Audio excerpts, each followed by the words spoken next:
Continuing on with the series of videos on the Ford Explorer, I'm going to attempt to change the fuel pump today, and I've done some research, and rather than drop the tank out, there's a write-up here on how to cut an access panel on the in the floor, and I like this idea for several reasons, and I'll kind of go through those as I work on it.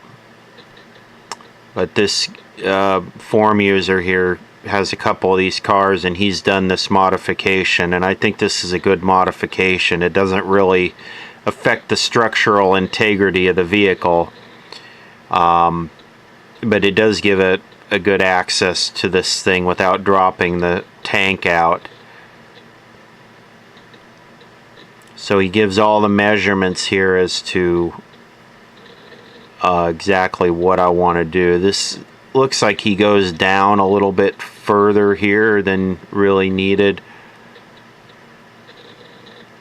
but also I don't really see a reason to go up this high either.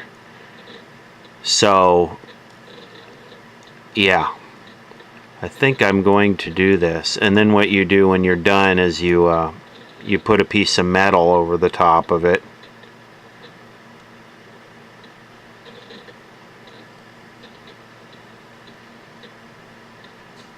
See, he covers it with a piece of sheet metal, and he uses some self-tapping screws and silicone. So I like this idea. I went on eBay shopping for a fuel pump, and unlike vintage electronics, auto parts can be found at a very, very reasonable price. They're so cheap, I picked up 2 of them. This one here, $15 shipped. $15, 15. This one here, a Bosch Premium, $45 shipped. I figured since the fuel system was probably a little bit crappy, we would start with the junk fuel pump,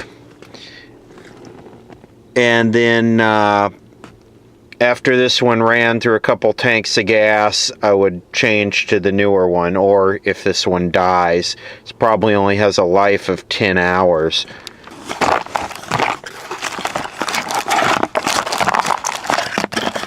Guess what country this probably comes from.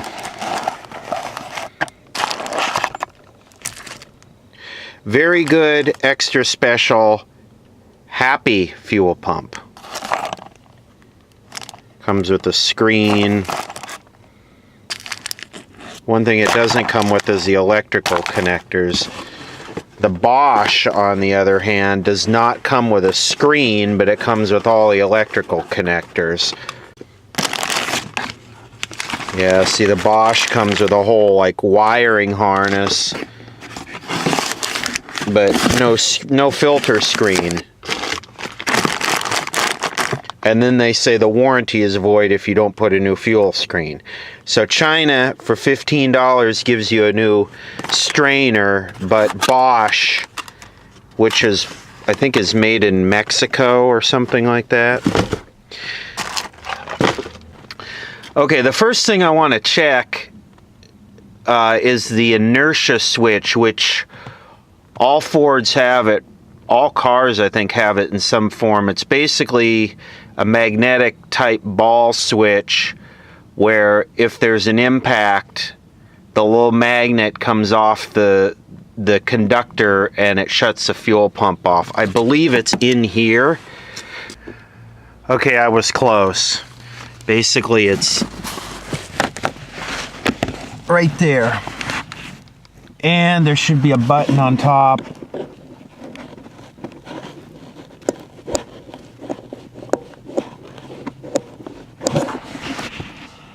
I doubt that's the problem. I could ohm that thing out, but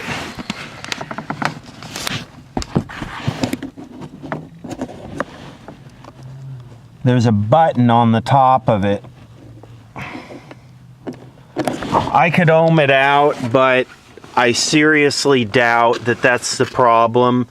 We know, or at least my experience is, when you let a car sit forever, the fuel pumps go bad. It's just a common thing. Also, you can hear the fuel pump relay clicking, which doesn't mean it's good, but at least it's a indicator that it's most likely good. I have the key on in the run position. I'll connect the battery. You'll hear the relays click. Then about a second later, you'll hear the fuel pump relay click off.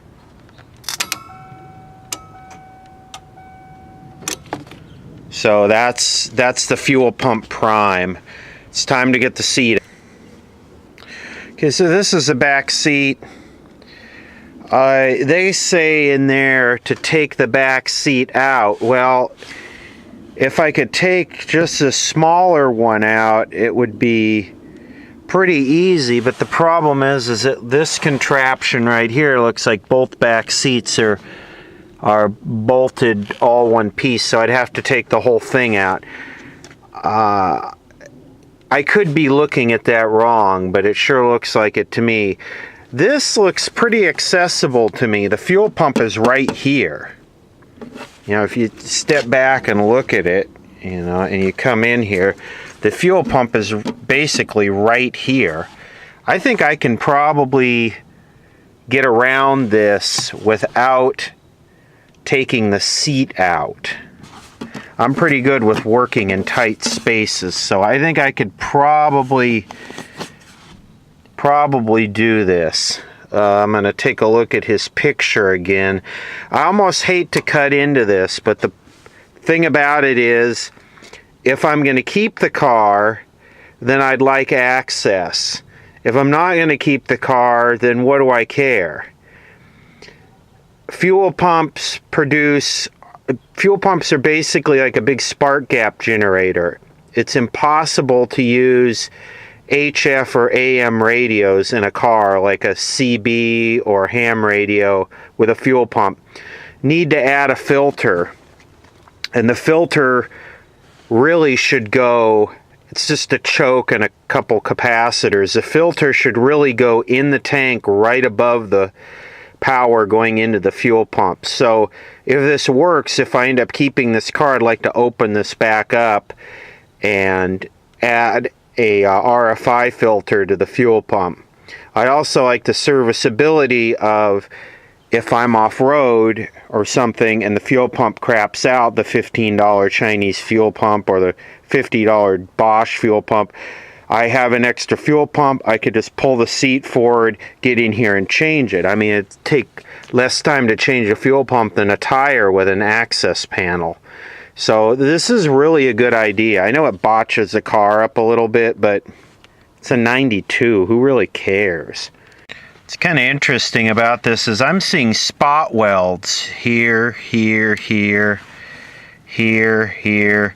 So I don't know what that is. Is that two pieces of metal layered together under there? What is this? Am I gonna have to break those? What do they call those? Rosebuds or whatever, where they weld at? Huh. So anyway, basically you're cutting like this. Here's what I'm going to use. I got a couple extra discs. I borrowed this from somebody. I oiled it. I don't think it's been oiled forever. So.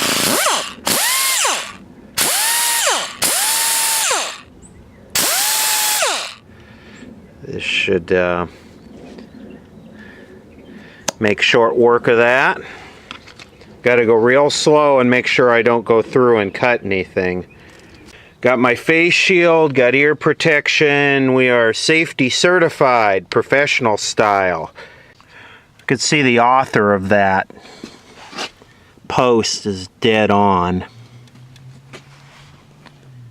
This is real slow going because I'll tell you, a Sawzall cuts through this thing like butter, but I didn't want to cut this one here with a Sawzall because of the lines, and I didn't touch the lines. This metal's actually pretty thick. It's surprisingly thick. Now I can cut this with a Sawzall. There's nothing. What I could probably do is slide a piece of metal down there. The only thing that's down here is, what is this, the evap line. But this is quite open, so what I'll do is I'll start a cut here with the grinder, and then I'll just take the Sawzall and just zzz.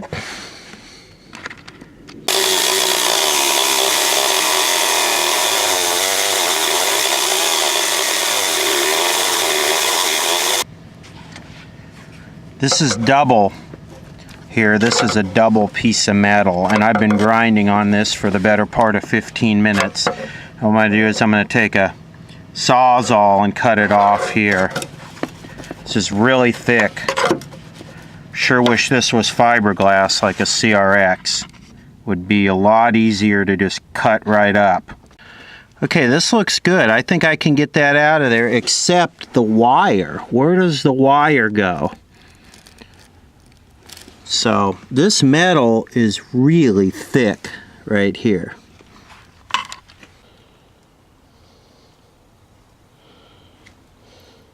It's a really heavy metal on this vehicle. I'm surprised. So the lines will just pop right off, and then I just take the twist lock, and that thing should just pull right out of there. But the problem is the wire. I might have to crawl under it to get the wire. Okay, it appears that this is the wire right here. See that red thing up there? So, boy, that's not going to be easy to deal with, is it? This is the thought. I just popped that thing up off the rail. It's still connected. What I've done is I pulled it up this way as much as I can. I'm going to pop those fuel lines off and see if I can finagle this thing up out of there and leave the wire connected. I know that's a long shot. I can unplug the wire, but I'm going to try and do it without unplugging it. So these things, these clips, they pop up like this. They pull up. They basically just pull off of here, and then there is a tool that slides in there and forces the little clip back. That's going to be a real pain too. So you have this thing here, and what you do essentially is you push it up in there, and this is something that's always easier said than done.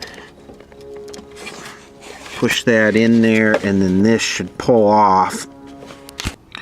I managed to get the smaller one off. That was about 2 hours ago. I've been fighting with the bigger one. Finally, I just decided I'd run down to the local auto parts store, Pep Boys, and I got this Chinese pot metal junk. Hopefully I can wiggle this around and get that one to pop off. I could go on a total rant about how these auto parts stores are going to a inventory of pretty much just all accessories, because nobody works on their cars anymore. It's just all chrome-plated Chinese and plastic garbage. You know, I mean, even the automotive chemicals, motor oil and stuff is shrinking. You got this thing the size of a supermarket, and it's all these, you know, big low rims and junk and DVDs and just all a bunch of garbage, because no one works on their car anymore. What I'm doing here, this is a thing of the past. Finally, 2 hours later, now what I got to do is I got to spin this ring around, this locking ring, and hope I can get this out. I can start to smell the old stinky gas.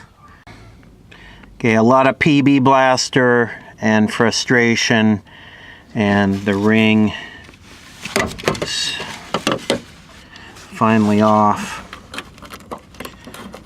And the fuel pump is loose.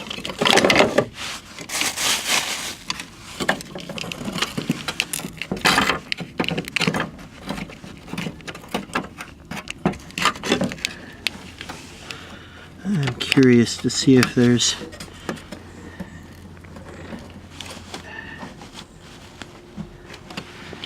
nice and slow.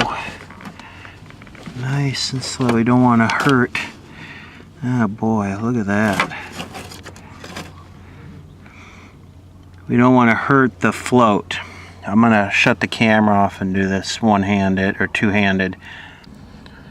There it is, and the tank is totally dry. Totally dry.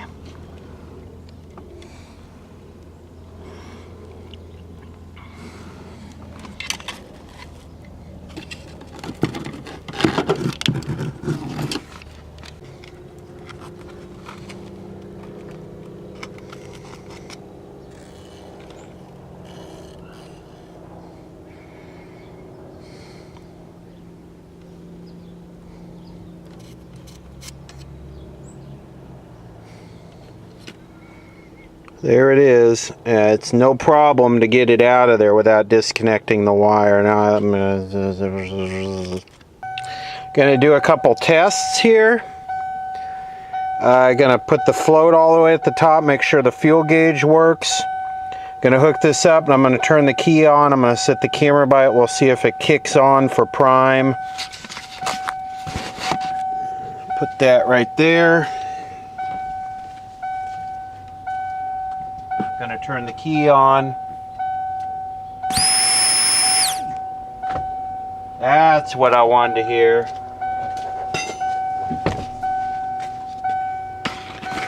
And fuel gauge is going right up to the top.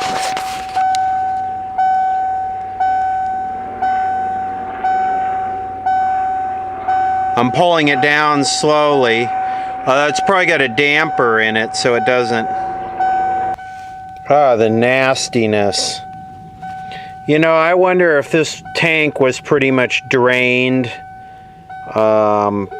as part of the storage, like the battery was disconnected. This stuff doesn't even smell like gas, it smells like paint. Okay, Chino pump is installed and I found another problem. Regardless of if this works, I noticed that there's liquid in the float.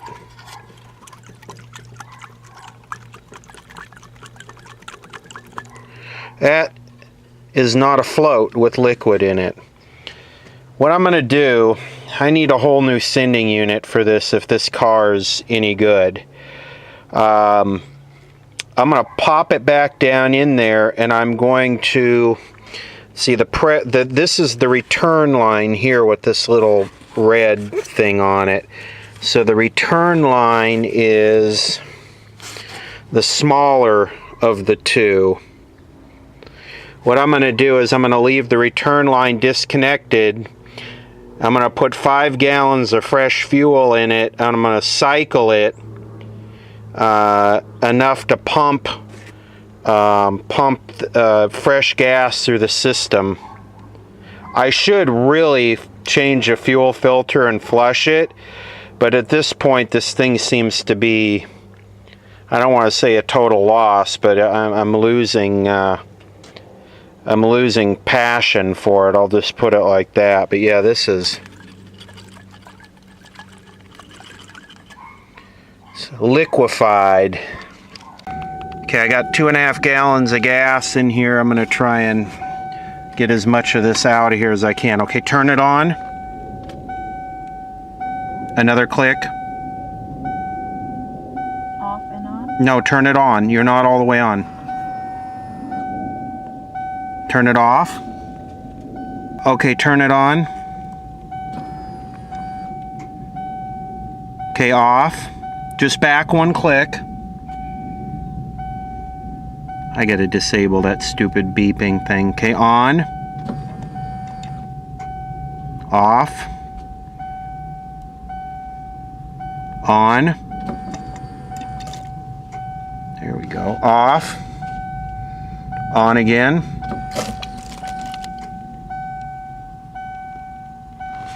stand by 1 second, I gotta do something, this is not good,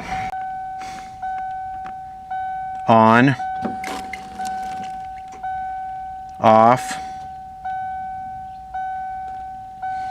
on, off,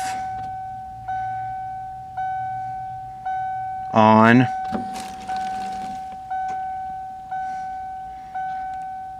all right, on,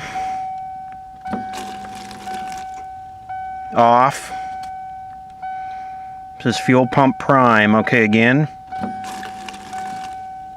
off, one more time. And we're going to try and start it now. Stand by. Off.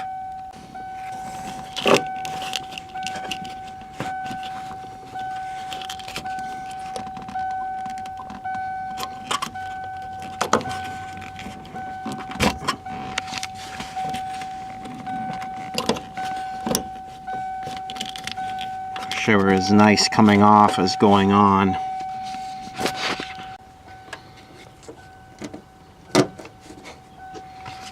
Okay, try and start it.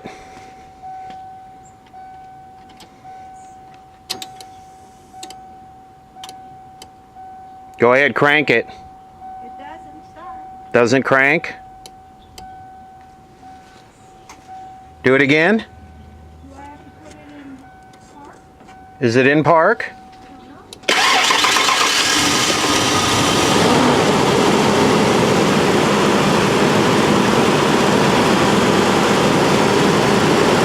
It's the first time it's run on gasoline since 1998.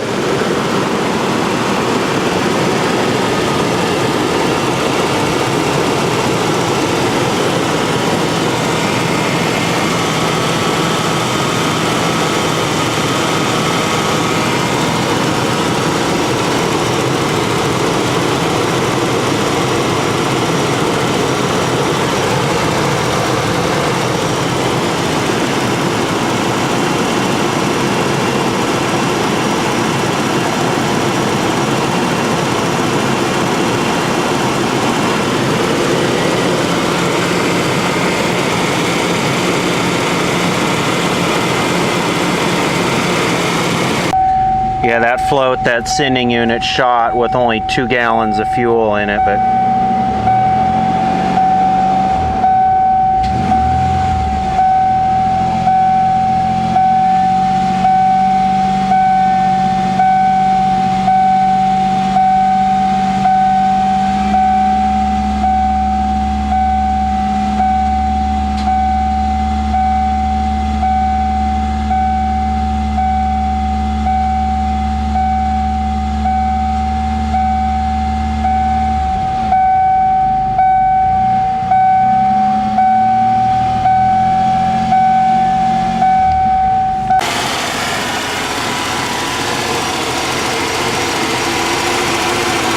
thermostat's either missing or stuck open because there's hot air blowing already. That's why it doesn't heat up.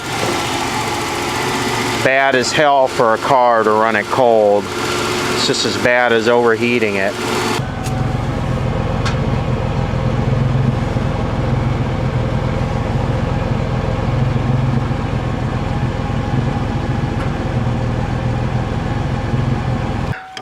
Wire is put back in place, clips are back on.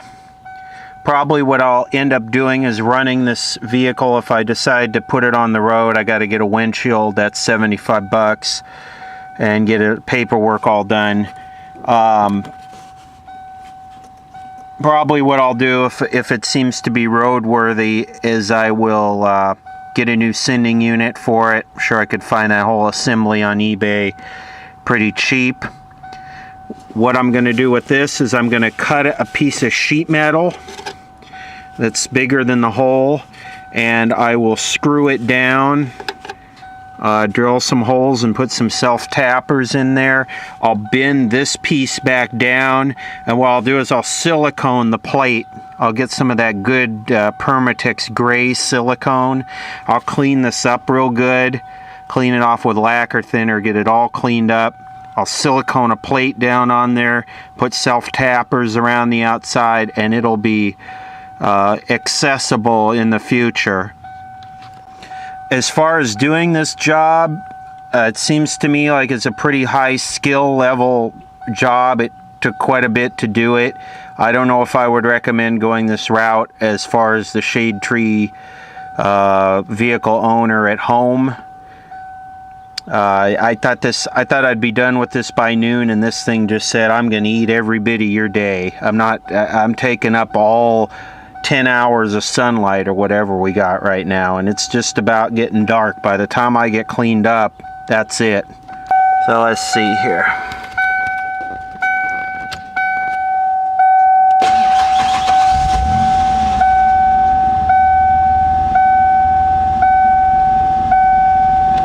That battery is a little bit old. Look at the gauge drop down now.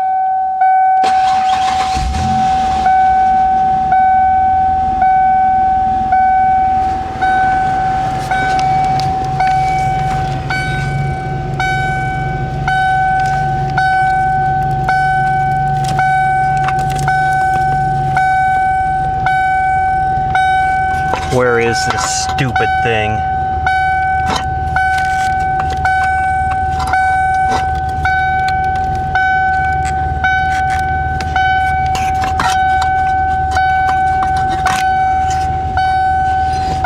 Where's my screwdriver?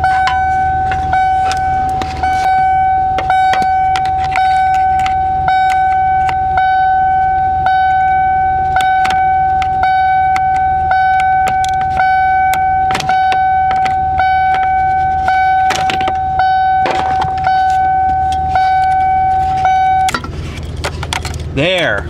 I don't need it. I don't want to hear it.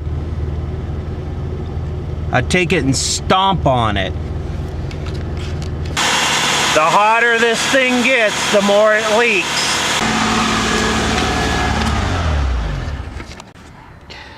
I noticed as I was watching through the video a bit of unfinished business, which is, was this fuel pump actually bad? If there was no fuel in the tank, would I have heard the fuel pump? Which it probably burned up when I was running the thing on propane. But I went and I dug it out of the trash, which is pretty good because the trash was out at the curb and they hadn't picked it up yet. And the reason why I was assuming it was a pump is because the gas gauge was reading a quarter tank. So let's give this a shot. Okay, here we go. The big lead was plus.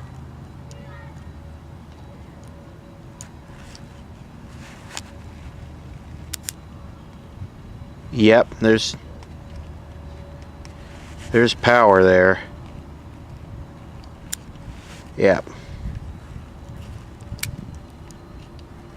And yes, the pump is in fact dead.